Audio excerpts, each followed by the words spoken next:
A beautiful Sunday afternoon to you, dear viewer. Thank you for choosing the national broadcaster. We're coming to you live from Nile Avenue Broadcast House.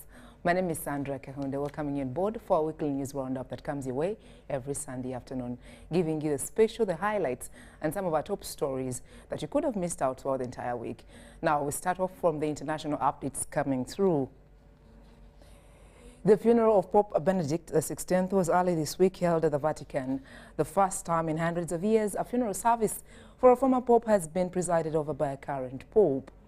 Before the service, Benedict's body had been lying in state in St. Peter's Basilica, dressed in robes and clutching rosary beads, allowing tens of thousands of mourners to file past. Benedict has been buried in the crypt under St. Peter's Basilica, where Pope John Paul II was originally interred in 2005, before his body was moved up to a chapel after his beatification. Who are present here today, processing in, and they will take their places. Pope Francis joined hundreds of clergy and the laity in St. Peter's Square to preside over the funeral of his predecessor, who resigned from the papacy in 2013.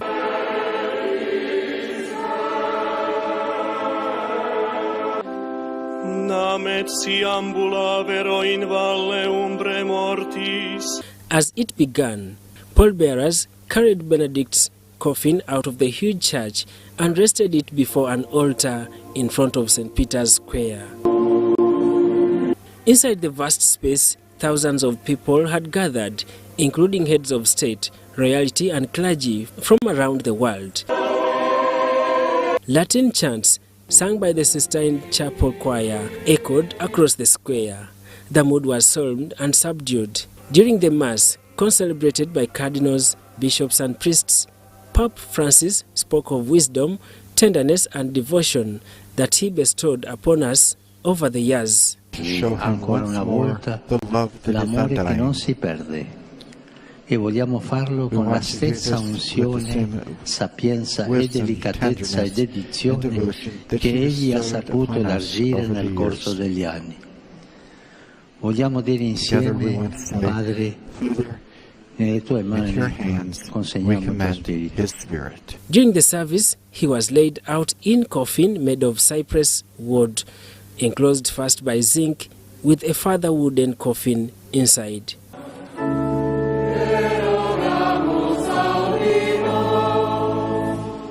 Some in the crowd held banners or shouted Santo Sabito, Italian for sainthood now, an echo of calls that were made during the funeral in 2005 of John Paul II, the last pope to die. Following the ceremony, at his own request, Benedict was entombed in the crypt beneath St. Peter's in an area once occupied by the coffin of John Paul II. Benedict was buried with a document in Latin that detailed some of the most notable occurrences of his papacy, alongside some coins and other papal regalia. Dominum nostrum Iesum Christum, Spiritus Sancte operante virtute, vivicas et sanctificas universa, et populum tibi congregare non desinis. 10 years ago, Benedict made the rare decision to step down as Pope, citing advanced age as the main reason that he was no longer strong enough to lead the church. In his final years, Benedict lived in a monastery with the Vatican gardens. He continued to wear white and did not revert to his old name, being referred to instead as Pope Emeritus, a decision that was criticized at the time. Per Iesum Christum unigenitum sum, Spiritum Sanctum, Dominum et vivificante. At the end of the service, the choir sang, "May the angels lead you into paradise." Pope Francis placed his hand on the wooden coffin in a final prayer before it was carried away to be sealed and placed in another coffin of zinc and an outer one of wood. Francis and the Pope. Daniel Mugoya, UBC News. To a close. Now, more from the international scene coming your way this Sunday. The Catholic community in Uganda this week held a funeral service that is to do with the Pope Requiem Mass that was held in Uganda.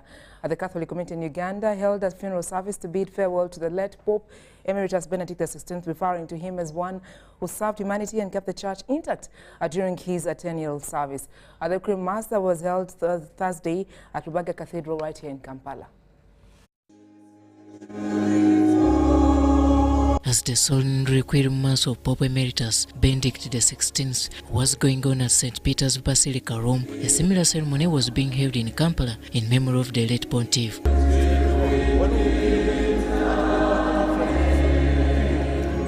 This was led by the Pope Nuncio to Uganda, Right Reverend Luigi Bianco. Holy Mary, Mother of God, you have given the world its true light. Jesus, your Son, the Son of God, you abandoned yourself completely to God's call, and this became a wellspring of the goodness which flows forth from him. In attendance was the Kampala Archdiocese Bishop, Right Reverend Paul Semogerere.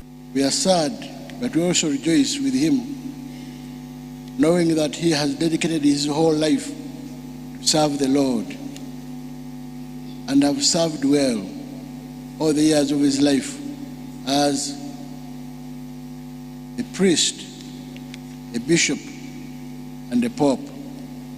One particular quality that all people have acknowledged about Pope Benedict is his brilliant and intellectual competence.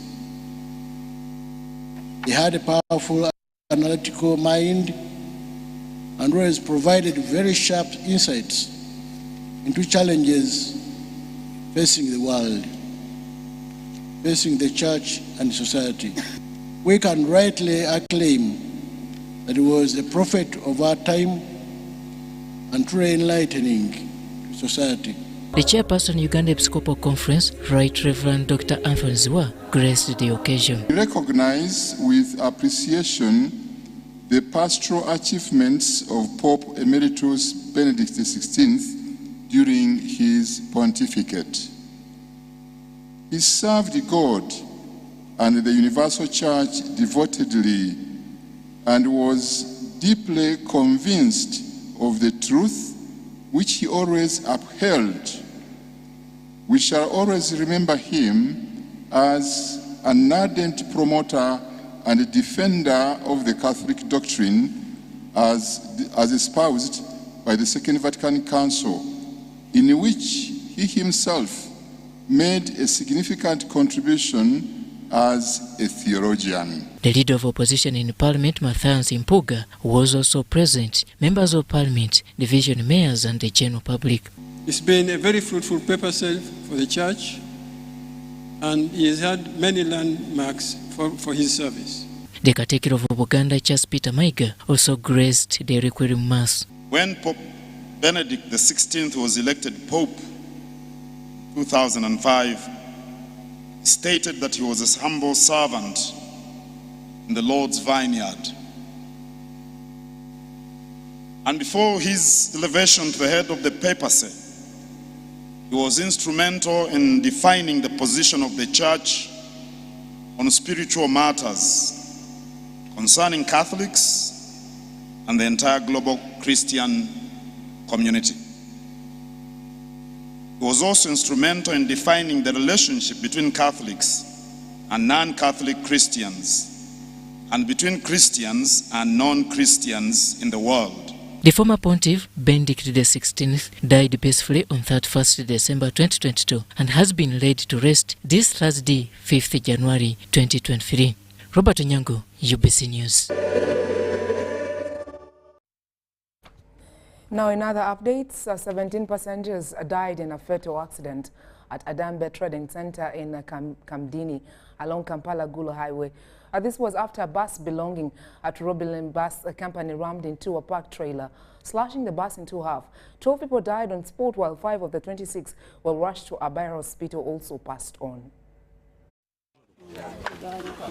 A fatal accident at Kamdini Noyam district has ended lives of 17 people and injured several others after a bus belonging to Roblin Company rammed into a parked trailer.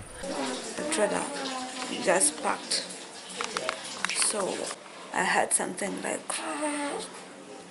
then I was like, what is that? Everyone was now down, people were falling, and that's how the thing happened, but I don't remember exactly. We didn't know because we wake up when people that were shouting. Yeah, my sister is the one who woke me because I was not in myself. By the time I came, I found bodies just falling, and we tried to rescue people, but many people were dead now by the time we came. 12 people died on the spot, while 5 of the 26 who were rushed to Aber Hospital also passed on. We can't also rule out aspects of maybe, since it was a night time, probably the driver could be dozing, but the information also coming that the driver was on phone. All these are subject to investigation. So we believe that if this is done, we'll be able to give another comprehensive report later after this incident. 26 people, including a 4-year-old who lost and harm, were rushed to Aber Hospital for management. All of us thought that the child would not survive because we didn't have blood in our blood bank. Thank God one of the staff volunteered and donated the blood to the child, and right now the child is in stable condition, though critical. I was told that the mother of the child didn't make it, although the father is still critically, and they have sent him for CT scan. Those who perished were conveyed to a Nyeka Health Center for pending post-mortem. Some of the staffs went to Kamdini where the scene happened, and they brought the casualties into the emergency unit, where we helped them to rescue them from the emergency, and we gave them the necessary treatment. Of these 20 patients that we have, 2 are in very critical condition. They are still trying to stabilize. I understand 1 is being prepared for evacuation to Mulago for neuroconsultation, but the rest are in stable condition. By press time, police was yet to establish the cause of the accident, but preliminary findings indicate wrong parking by the trailer driver without warning signs. A traffic police report earlier this week revealed that 104 road accidents had been recorded between 30th December and 1st January. At least 35 people have been killed in these road crashes alone. Eddie Olua, UBC News. Well, sad an incident right there. Now, moving on, other activities that did transpire for the entire week. President Yoweri Kaguta Museveni condoled with families who lost their people at Freedom City Mall along Entebbe Road as they celebrated the New Year. The president's condolence message was delivered by the Vice President, retired Major Jessica Alupo, who visited at the venue where the fateful night incident occurred. In our bulletin recently, we aired a story where 10 revelers died at Freedom City Mall along Entebbe Road in Wakiso district, following a stampede and suffocation moment when welcoming the new year 2023. 18 years old, she is Nakano Viola. She lost her life from this incident on 31st, and we were called here to meet government for condolences.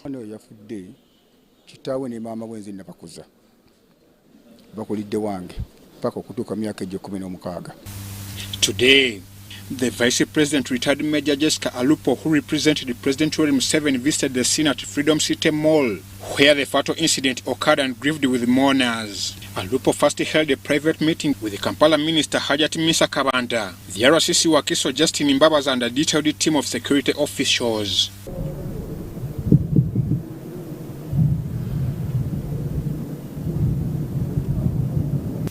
Vice President Alupo conveyed President Museveni's condolence message to mourners and relatives of the deceased, with the government giving support of 5 million Ugandan shillings to the deceased's family members for every single life lost.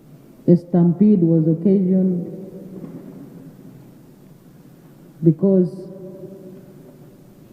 the people who had come here to attend the concert and celebrate the New Year were allegedly requested by the MC at that time to move out of the hall within 2 minutes. We are here this evening on the instruction of His Excellency the President to do 3 things, all of us together. One is to commiserate with the members who lost their dear ones, and to extend to them support of 5 million Uganda shillings to each of the families who lost their dear ones, so that it can support them in the burial arrangements and other emergencies which they incurred because of the unfortunate incident. Alupo has cautioned the security officials to do thorough investigations of what could have sparked off the tragedy. Secondly, to agree and undertake to do thorough investigations and produce a detailed report about what caused the stampede and all the attendant and related incidences. I'm looking forward to get that detailed response from the detailed report, which I have asked the security chiefs to compile as expeditiously as possible. Alupo then met family members of the lost lives.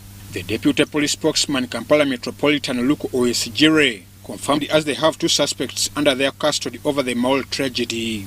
That is the manager of the person who was responsible for this venue, the manager of the building, and also the events organizer, that is Abe Musingus. They are with us at CPS Kampala. I'm Ivan Juko for UBC News. In more updates, Parliament this week designated a 7-member committee to censure the process against the Minister of State for Housing, Persis Namuganza. Another particular update took place during the week. In other updates that we wouldn't want you to miss out, the Director of Basic and Secondary Education, Ismail Molindwa, this week said that it was resolved that all students who were in Senior 3 last year be promoted to Senior 4 this year. The Ministry wants all schools to ensure and all students repeat a class, especially at the Senior 3, due to the change of the syllabus. While addressing teachers and head teachers of government-aided schools in Kakumiro district, the Director of Basic and Secondary Education, Ishmael Mulindwa, said making students repeat mainly in Senior 3 will be condemning them because of the change in curriculum. Is that this has been discovered that some schools complain of lack of enough teachers and start recruiting private ones, yet they are not properly deployed by the head teachers. He says that some schools are using this as a scapegoat to charge parents money for purportedly to recruit teachers. The Prime Minister, Robina Nabanja, warned head teachers in government-aided schools to stop charging parents because it's against the policy of government and sabotages the implementation of the NRM manifesto. Failing to provide education to everybody as promised in our manifesto. Why? Charges in schools. If you want to charge, organize your school.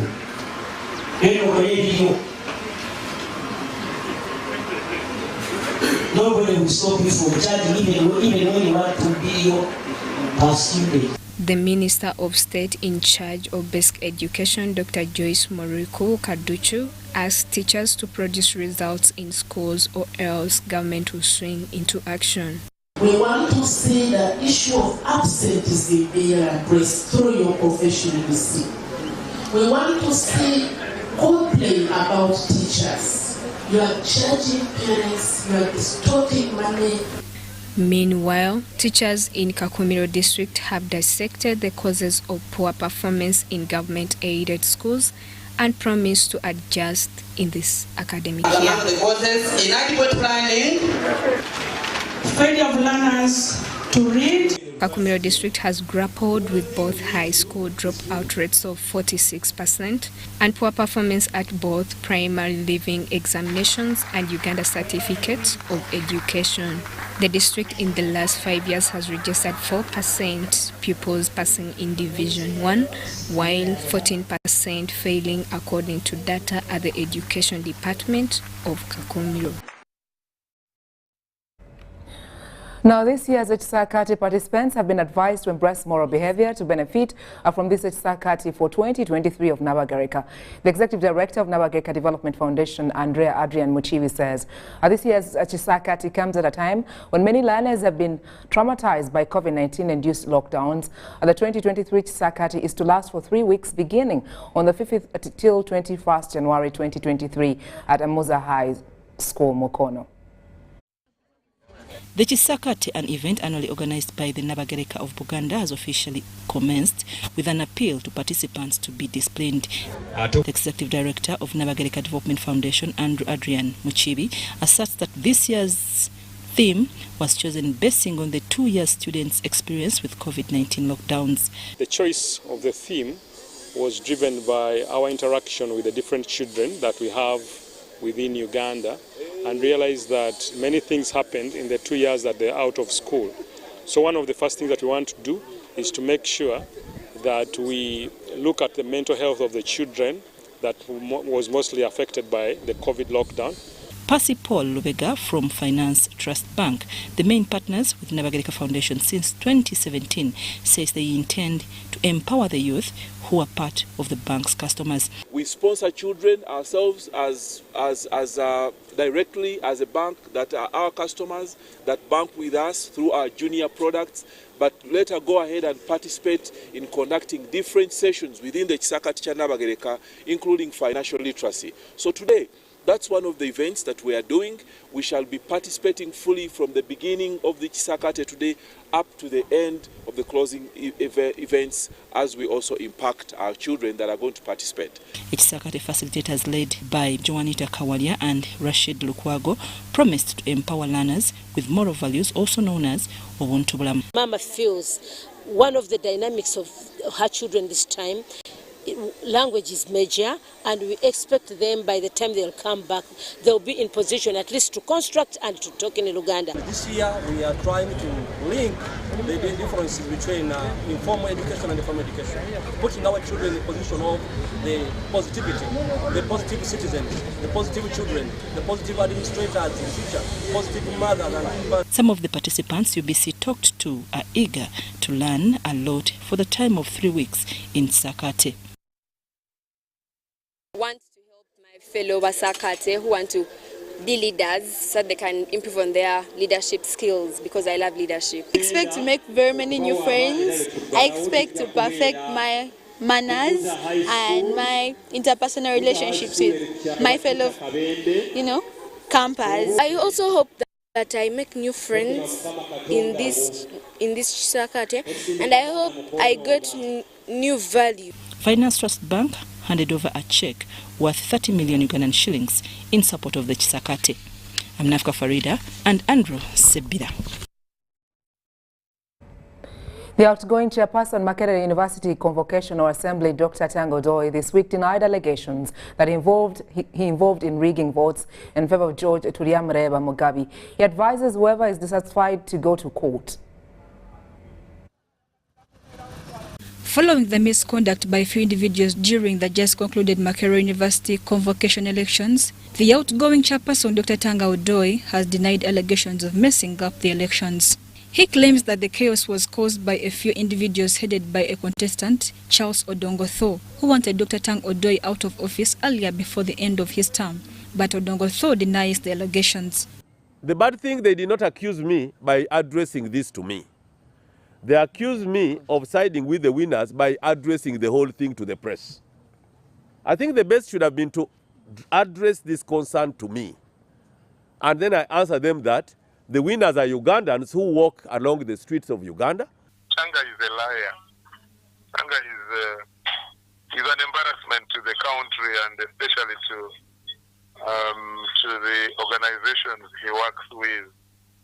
And I think he's also becoming an embarrassment to himself because he's overlying instead of concentrating on the right things that he should be doing to correct the wrongs that he caused.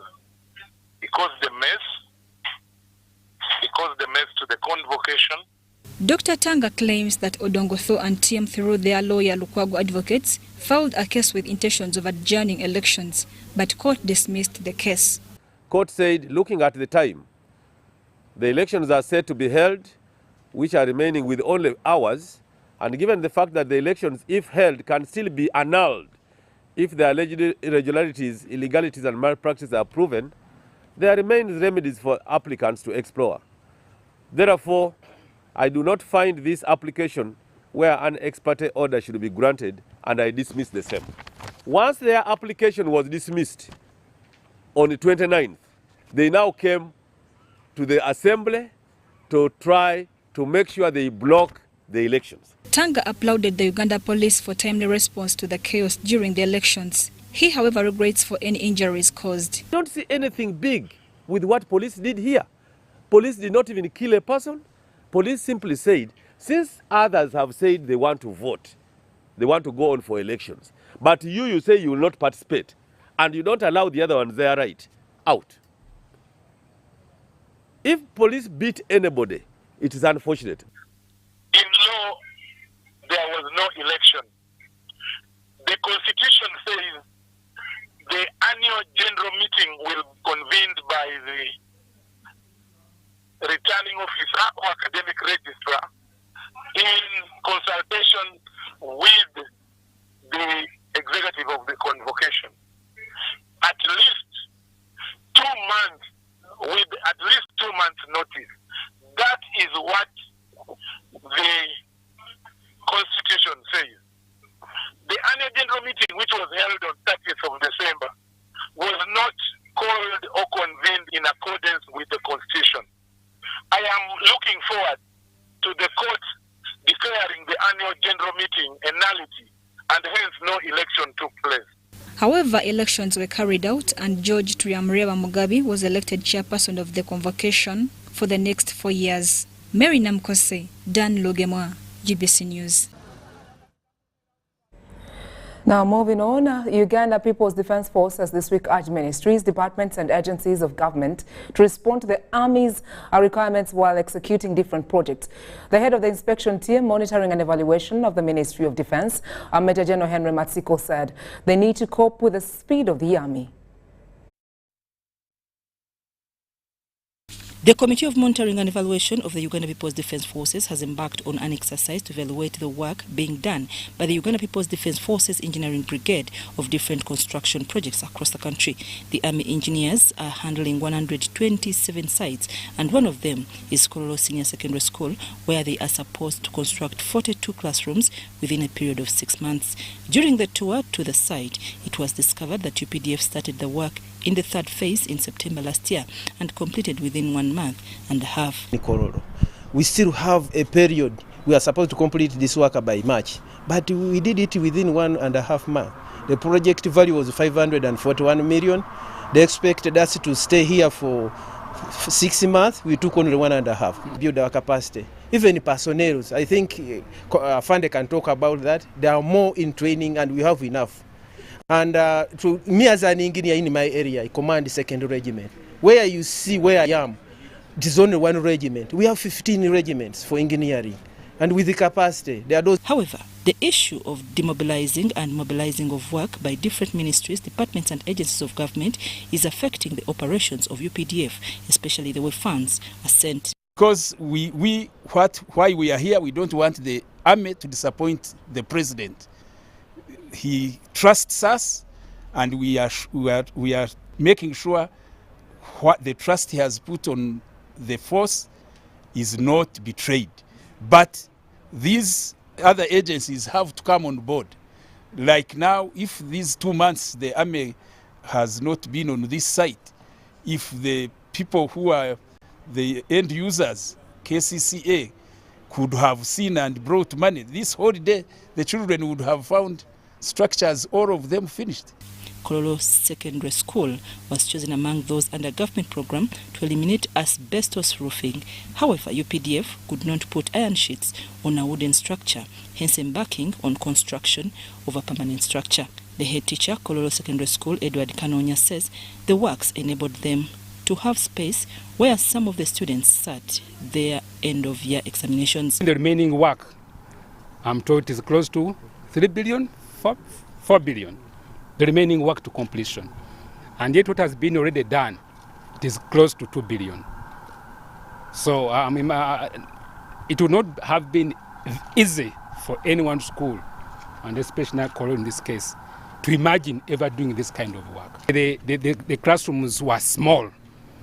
Then we had devised that actually around that time, it was even COVID time, there were concerns of spacing, distancing, social distancing.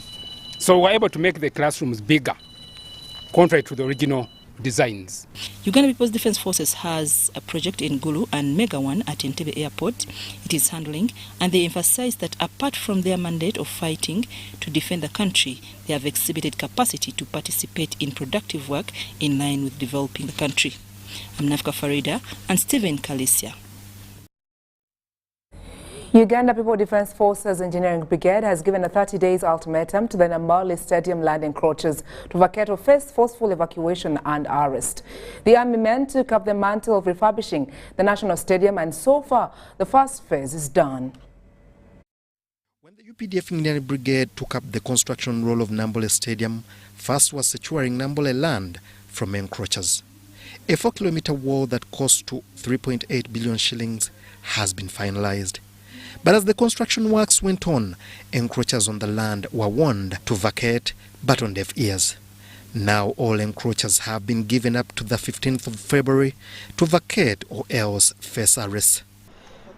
In Nambole, as you watched, the perimeter wall has found encroachers on the government land. Now it's only prudent that we should hand over a job completely done, a stadium ready for use.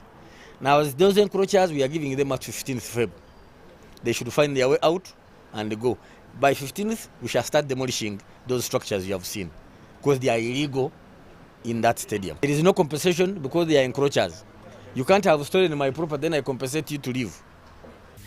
Encroachments on the land stretch through Bayogere, Chireka and Nambole wetland. On the land are markets, washing bays, shops, hotels, a police station and homes. UPDF says that it will not spare any of the encroachers, including Uganda Police. Security agencies this week recovered equipment used to fabricate improvised explosive devices in an operation conducted in Busoga East region. The regional police commander for Busoga East, Samuel Asemwe, has reiterated how the arrest of ADF informer linked the operation team to the recovery of these assortments. The joint security operation led to the arrest of a suspected ADF informer, whose particulars are held for security reasons to avoid jeopardizing the investigations. The links which followed the arrest of the suspect have enriched security operation investigations in the interim.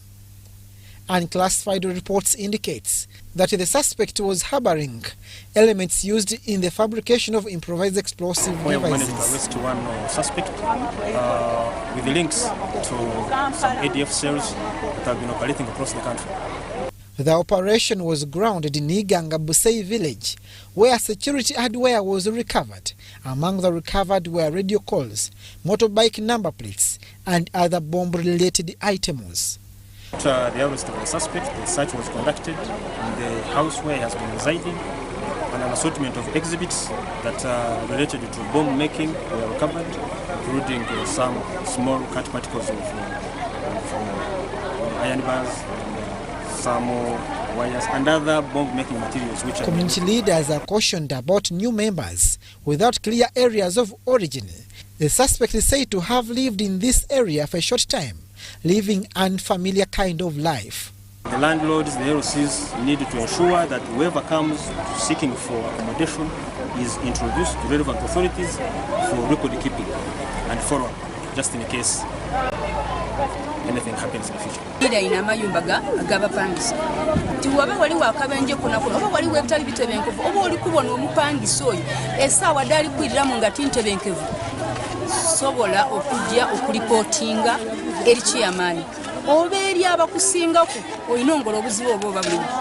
Recently, the president sounded a warning to whoever possesses their state of mind to drop them before security agencies closes on him or her.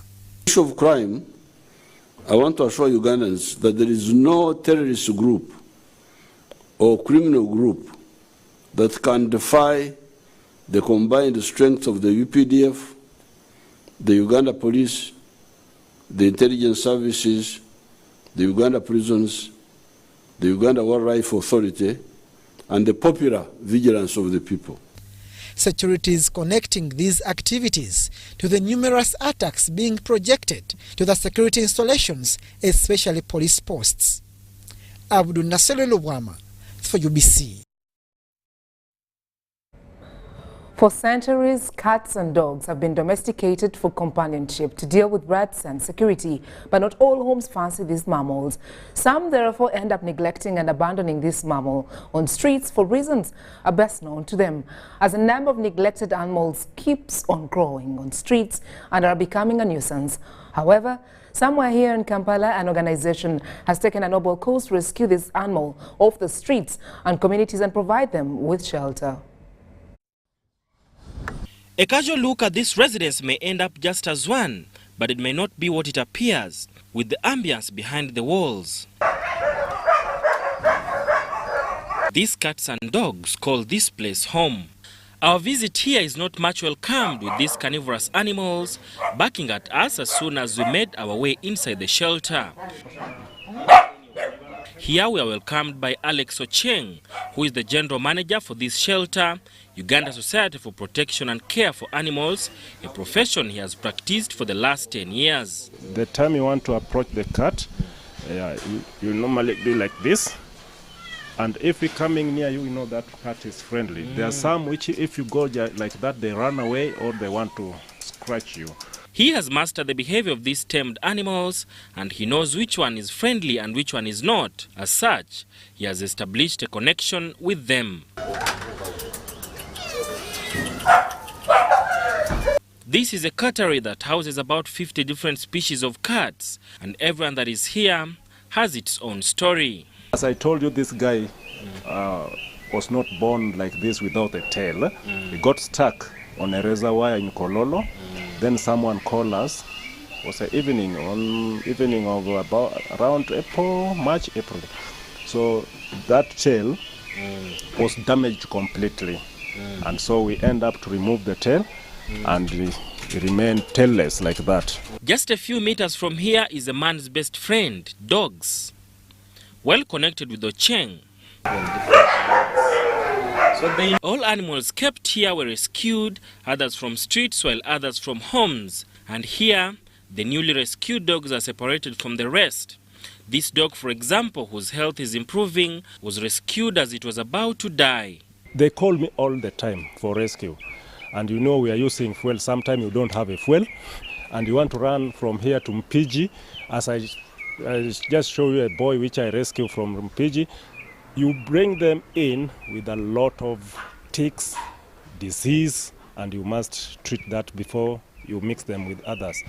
Established in 1996, Uganda Society for Protection and Care for Animals is an organization that rescues and provides shelter for animals. There's someone who came in and found so many stray dogs, and they started like fostering. Then later on they start a shelter which called Heaven, which now we are running. Is about, we have over 300 animals, dogs and cats inside here, plus the new place also we have other dogs there. Since this is not a breeding area, these animals undergo through surgeries to prevent them from reproduction. So we are rescue, then we are doing birth control family planning in another way, you can understand it, which is spay. Spay is S-P-A-Y, that is for female. Then male is castration. We remove the ovary outside in females to stop producing completely. The way you see, you already see the vet is doing that one in the clinic. Stephen Lukwago, a veterinary doctor, is conducting surgery that takes between 15 to 20 minutes. Stephen says the operation follows a procedure where a dog is first injected with the neutralizers to stop it from feeling pain. Itself is safe and effective. It really works. This dog can never become pregnant again. It can never produce again after doing this operation today. Yeah, it can never. Because the organs that actually make the babies are coming out today.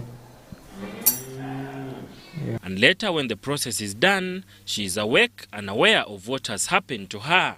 Meanwhile, we are here up to the time of feeding. These animals are given food twice a day, but here, puppies eat different food. We just make a posho, it's just like human posho, the one we are using normally at home. Then we combine them with the fish and we cook them together, mixed together. First we boil water, then we put posho and we mix with the fish. Just like any other organization, even this has its own challenges. Just one sack is about 100,000 Uganda shillings, and that can take me only for 2 days. For all the dogs, will take me for 2 days. So I'm buying in a week. I'm buying like about 400 kilograms of posho. Sada Mubale, UBC News, Kampala. Thank you very much, Saddam Mobale, for that insightful report. Now, in other updates that did transpire throughout the entire week, we saw residents of Kazinga village situated in Aworo North, two parish Nansana municipality, worrying about the machete wielding youths who attacked them recently, injuring some and taking off with their property, including money. Now, Kampala Metropolitan Police spokesperson Patrick Onyango warned the demoralized gangs to stop the habits and said they're resurrecting the community policing concept. A recent attack by suspected thugs on residents of Kazinga village in Aworo North 2 parish, Nansana municipality, has since created fear among residents. A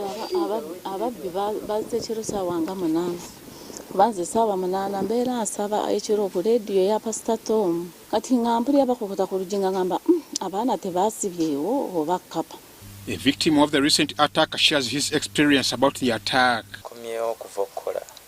Sawa zabadde bbiri kati mpawa mu kabwenti okudda engulu nga ndaba abantu abakola ki abasajja basatu bayimiridde mu gundi mu maaso g'ekitanda kyange awo kwe kukola ki mu kwekanga bwenti n'enkuba enduulu ne baŋŋamba sirika tokuba enduulu antema wano olubale yabadde ne jambiya kati mukola Jessica Kobusinja, who lost her voice crying for help, recalls the night's attack as the thieves broke her window glasses.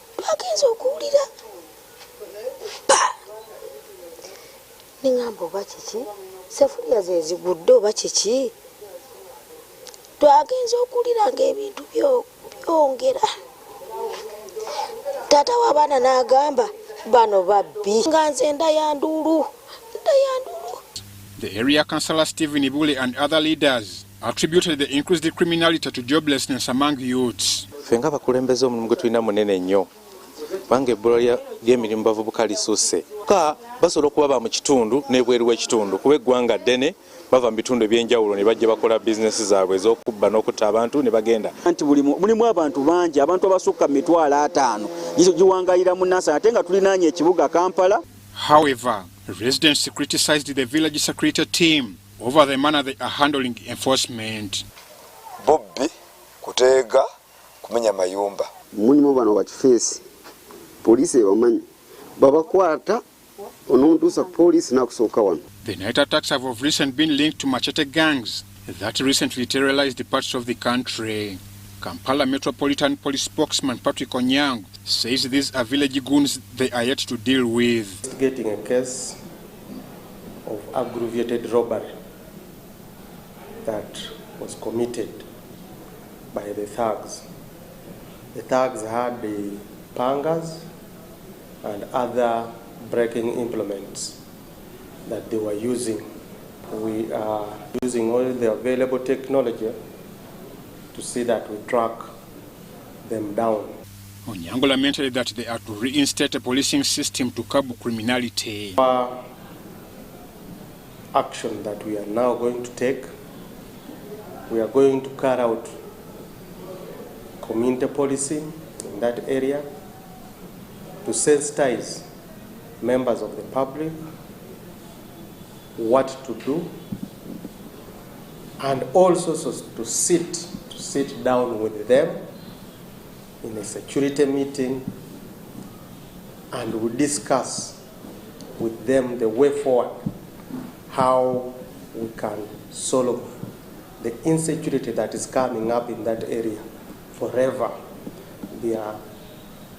Because they are the ones who know where these thugs could be having originated from.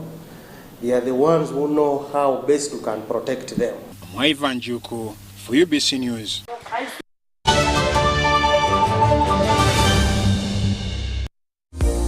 Set to transport to the wrong person. Here's how to reverse it with MTN Mobile Money. Dial *165#. Select My Account. Select Initiate Reversal. You will see your last 3 transactions. Select the transaction you want to reverse. Enter your mobile money PIN and you'll get an SMS confirmation that the transaction has been blocked from being withdrawn. And that's it. Please note, only transactions that haven't been withdrawn can be reversed.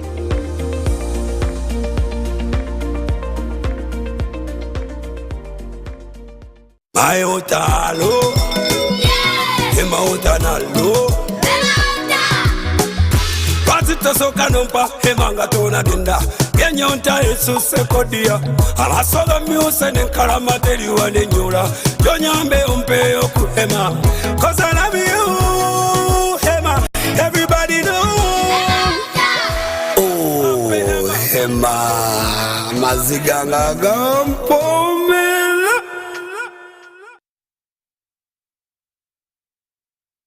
The festive season is here and it's Christmas in 4G from Airtel. Get the most affordable 4G smartphone in Uganda, now heavily discounted from 250,000 shillings to 150,000 shillings only.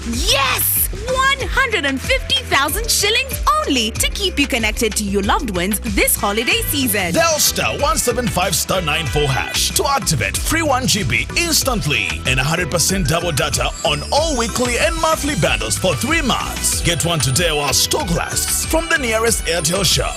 Happy holidays this festive season with Airtel, the smartphone network.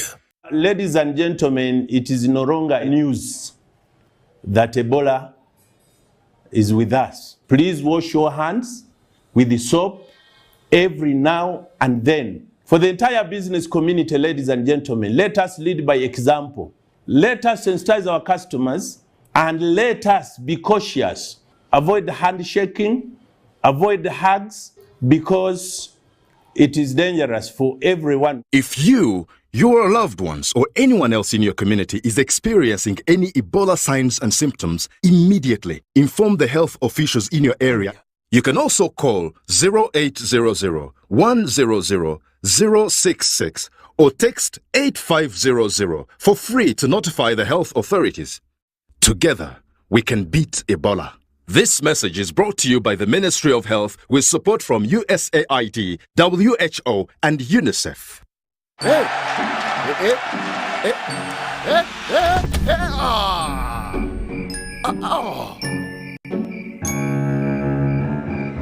Paying your bills the old way. Let's go. Just need to buy some power.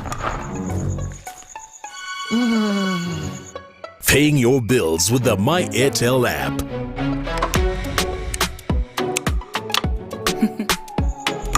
there's a line. You have the power in your pocket. The power to instantly pay your bills hassle-free. Unlock that power with the My Airtel app. Visit the App Store or Google Play now. Oh, you're back.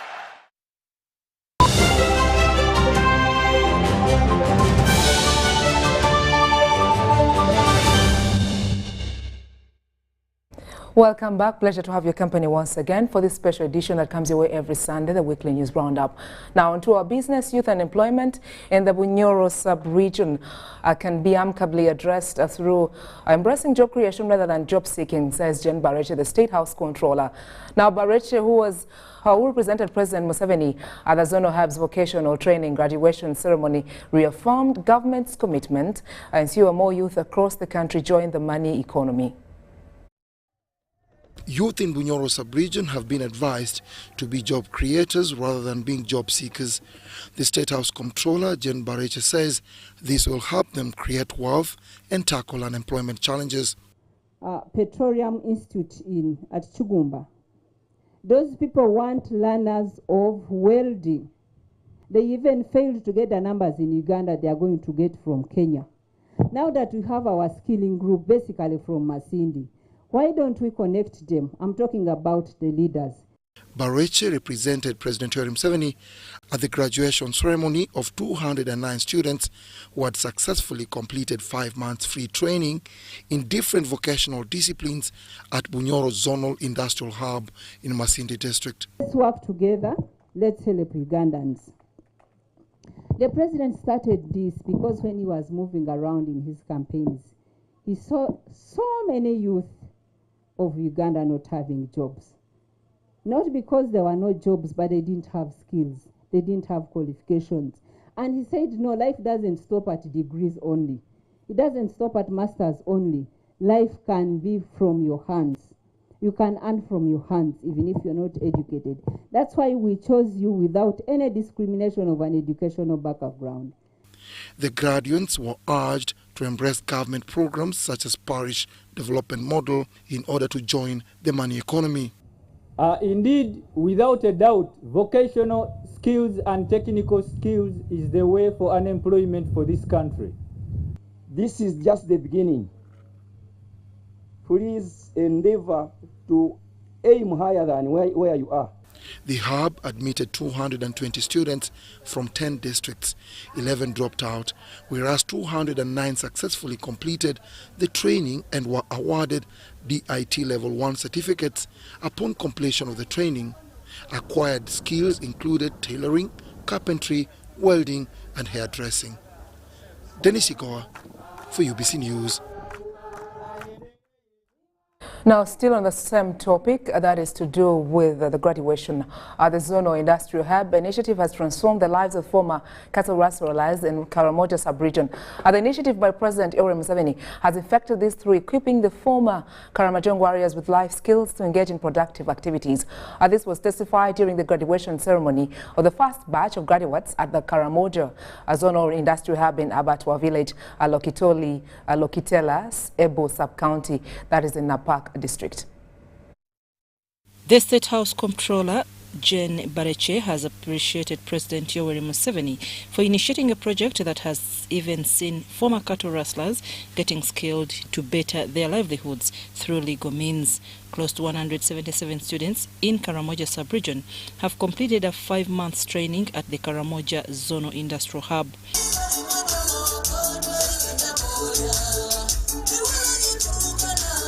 Bareche observed that the initiative aims at transforming Karamoja sub-region on the skills front.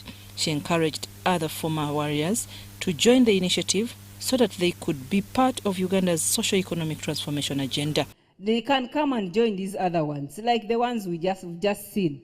Let them come, join these other ones, we transform them, we have our UPDF, we have our people who train them, who counsel them. They are going to be like others. Please, because we cannot separate them. Maybe if they are wasted, but if they are not yet wasted, being a warrior is not a brain problem. You just change their mindset and they get skilled with these other ones. She also handed over Level 1 certificates from the Directorate of Industrial Training to the successful beneficiaries. Where is carpentry? Bas. Carpentry, we are so proud of you. That's why I decided to thank you in front of people officially and give you some pocket money to take you so that you can know that you've motivated the whole country today. Thank you. Kotido District LC5 Chairperson Loute Paul Komol appreciated the program by offering Bareche a Karamejong tradition regalia. To move forward, the chairman, our boss, Chairman Karenga, and the regional whip RDC, one mayor should join. Not like that.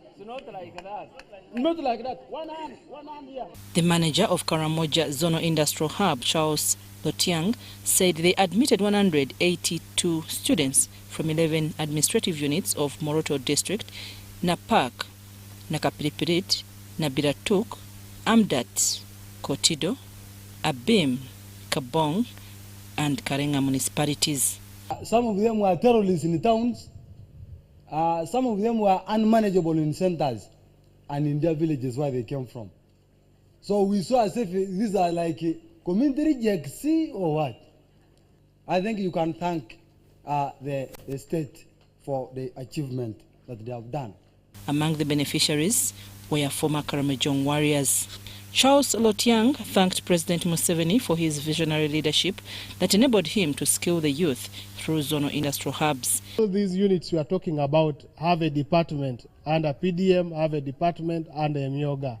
It means that we are breeding people to give us the much needed labor force that is supposed to drive and evolve the economy. So socio-economic development, empowerment of the youth has never been more clear.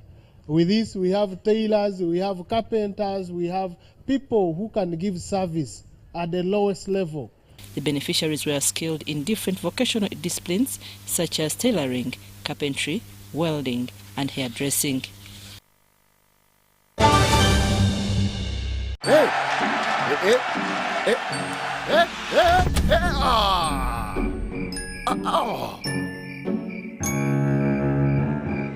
Paying your bills the old way. Let's go. Just need to buy some power. Paying your bills with the My Airtel app. Bro, there's a line. You have the power in your pocket. The power to instantly pay your bills hassle-free. Unlock that power with the My Airtel app. Visit the App Store or Google Play now. Oh, you're back. The Ministry of Health informs the public that there are confirmed cases of Ebola in Uganda. We, however, urge the public not to panic as the situation is being managed. The Ministry of Health further reminds the public to be on the lookout for any persons who may show signs and symptoms of Ebola. These include high body temperature, abdominal pains, diarrhea, vomiting, bleeding from the body openings such as the nose, eyes, and mouth. Please inform the nearest health worker immediately if you see anyone with these signs and symptoms. To prevent Ebola from spreading further, please take the following preventive measures: regular washing of hands with water and soap, avoid handshaking and hugging, avoiding any contact with any suspected Ebola patients. Any person who dies suddenly should not be buried but reported to the nearest health worker or LC1 immediately. For further information, please call the Ministry of Health toll-free number on 0800-100-066 or send a free SMS to your report on 8500. This message is from the Ministry of Health with support from UNICEF and World Health Organization. It's super fast internet. Oh, it's a super camera. It's a super battery. Phone battery full. Yeah, it's a super deal. Get the Kabode Super from MTN now at a reduced initial deposit of only 49,000 shillings and pay the balance in Pola for as low as 833 shillings per day. Grab this Super Kabode deal this Christmas and get 2 GB of free MTN data every month for 8 months. Get the Kabode Super now from any MTN shop countrywide. Everywhere you go, MTN. Regulated by UCC.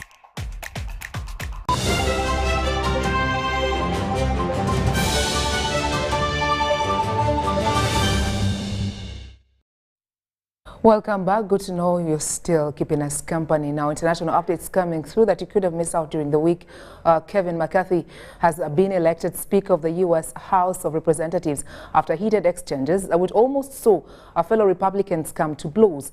It took 15 rounds of voting for Mr. McCarthy to win the job, despite his party having a majority in the chamber.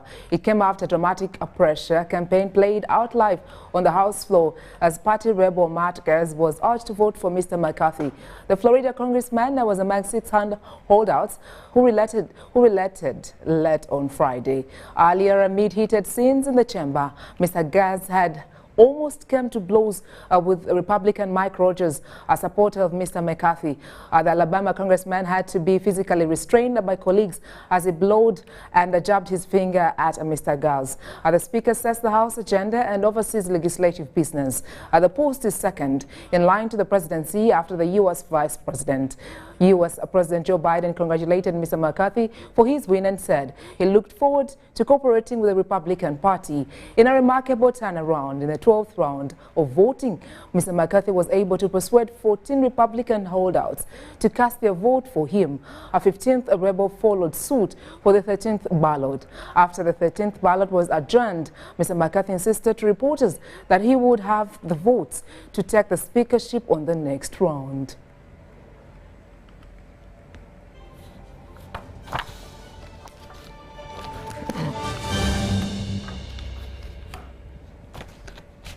Thank you so much for keeping us company and making time to make us a part of your Sunday afternoon. That is all we had time for in as far as our weekly news roundup is concerned. A special edition that comes away every Sunday. Today happens to be the 8th of January 2023. Well, enjoy yourselves and keep watching and supporting the national broadcaster. My name is Sandra Kahunde, and of course from the entire team behind the scene, God bless you.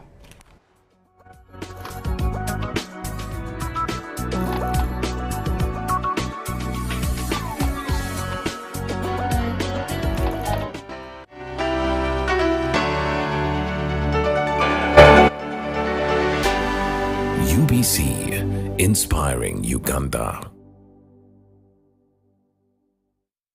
The 37th National Resistance Movement Liberation Day is here.